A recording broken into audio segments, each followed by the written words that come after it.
Saiyan Salamander here, and welcome to another episode of Outrealm Heroes. If you're new to the channel, or just new to the series, then basically I take characters from different anime, games, comic books, etc. and theorycraft what they'd be like if these characters crossed over into the mobile game Fire Emblem Heroes. During the last Outrealm Heroes, I theorycrafted what the original Avengers team from Avengers Assemble would look like in Fire Emblem Heroes. And in the video, I got a comment from Lopez073 asking me to do a Justice League video. So this time I'll be theorycrafting how 5 of DC's most iconic heroes work in Fae. I honestly didn't realise how many characters were in the main Justice League, since even though I'm more of a Marvel fan, there was still so many characters I could think of to add still. So I used a few of Lopez's suggestions and added a couple of my own too, and I'll probably talk about some more DC heroes at some point in the future. If anyone's got some more suggestions for any series that I haven't covered in Outrealm Heroes yet, or if there's a series I've talked about already that you'd just like to see more characters from, then drop a comment telling me your idea. For now though, let's kick things off with the first DC character I'll be talking about, the Dark Knight himself, Batman. With DC Comics having all these godly beings flying around, being the superheroes for the universe, I figured making Batman, the guy with no powers who purely uses his skill and wealth to fight, would make the most sense being the 4-star demotive unit of the banner. In Fae, he's a colourless infantry unit, that of course uses the Batarang for his signature weapon. He has an accelerated special cooldown, inbuilt close counter, and he even gains +1 special cooldown per his attack, making him a fantastic unit to try and merge up. He initially comes packed with Luna, Vantage 3 as his 5-star skill, and Threat and Attack Speed 2 as his 4-star skill. He's also got a Super Boon and a Super Bane in everything, to reference how initially he really isn't that strong compared to the rest of the Justice League, since he's just a mortal compared to these superpowered godly beings. However, he makes up for it with his intellect, which comes up with these new inventions, and the wealth to buy all the parts for it, as well as his skill and proficiency with martial arts and weapons allow him to go toe-to-toe with even Superman himself. And speak of the devil, the Man of Steel is the next character I'll be talking about on this list. Superman was interesting to come up with since he's just got superpowers coming out of his ass. He's got super strength, speed, flight, laser vision, and possibly some more powers I'm missing out. I decided to reference the strength and speed part in his stat spread, while referencing his laser vision and flight with his weapon and movement class. So Superman is a blue mage flyer whose signature weapon is Heat Vision. Heat Vision grants Superman with +3 attack, has the same effect as Batman by charging his special cooldown per his attack, and even has adaptive damage, and a Deadeye effect of disabling damage reduction skills, which can come in really handy. Like I said, I referenced his super strength and super speed with his stat spread, and since he's the Man of Steel, he's got great HP and defense too.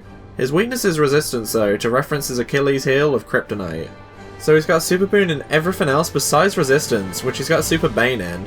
For Superman's base kit, he comes with Ignis for his special skill, Close Reversal for his A slot skill, Mystic Boost for his B slot skill, and finally Defense Resistance Menace for his C slot skill, making him either a great ally or a fantastic fodder. The next character on the banner, who I imagine everyone will be summoning for, is the warrior princess, Wonder Woman.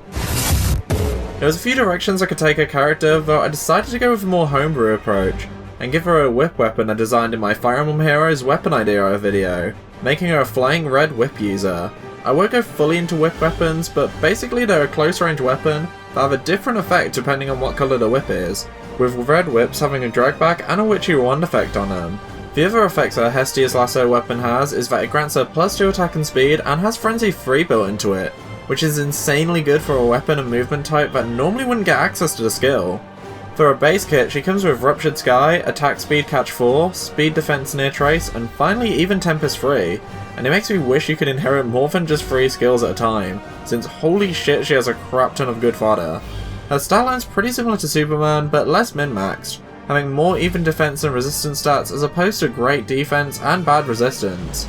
She's also got a Super Boon in attack and speed, and a Super Bane in defense and resistance. Overall, she's a great unit to keep around, and she's probably one of, if not the best fodder unit in the entire game, and almost has too many good fodder options since you could grab Attack Speed Catch 4, Ruptured Sky and Speed Defense Near Trace, or Ruptured Sky and even Tempest. The final unit that appears on the Heroes of Justice banner is the Cyborg of Justice. No, not Genos from One Punch Man, it's Cyborg, who appears in Fae as a red gauntlet infantry unit.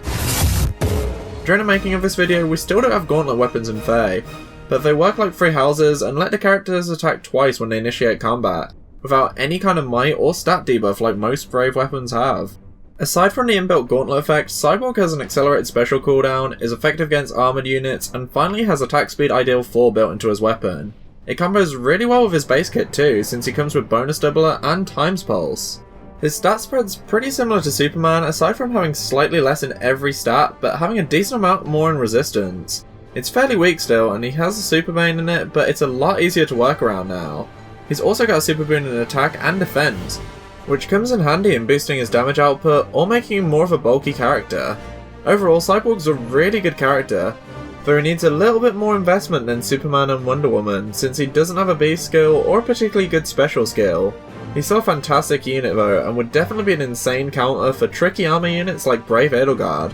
While the banner may be over, there's always a free character to go alongside of it, and this time that free hero is the Green Guardian, the Green Lantern. The guy in green is probably the most interesting character that I came up with on the banner. He's a green mage flyer that can virtually become almost any unit type in the game, as long as it can become green.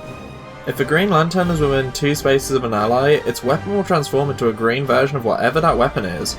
For example, around any archer, Green Lantern will become a green bow flyer. However, around a sword unit, Green Lantern will stay a green mage, since there aren't any green swords in the game. When transformed, Green Lantern will get the range and inbuilt effect of the weapon type he's copying, so around a beast ally he'd gain +2 attack in combat and gain the ability to move 3 movement spaces, whereas copying a bow unit would give Lantern an effective against flyers bonus.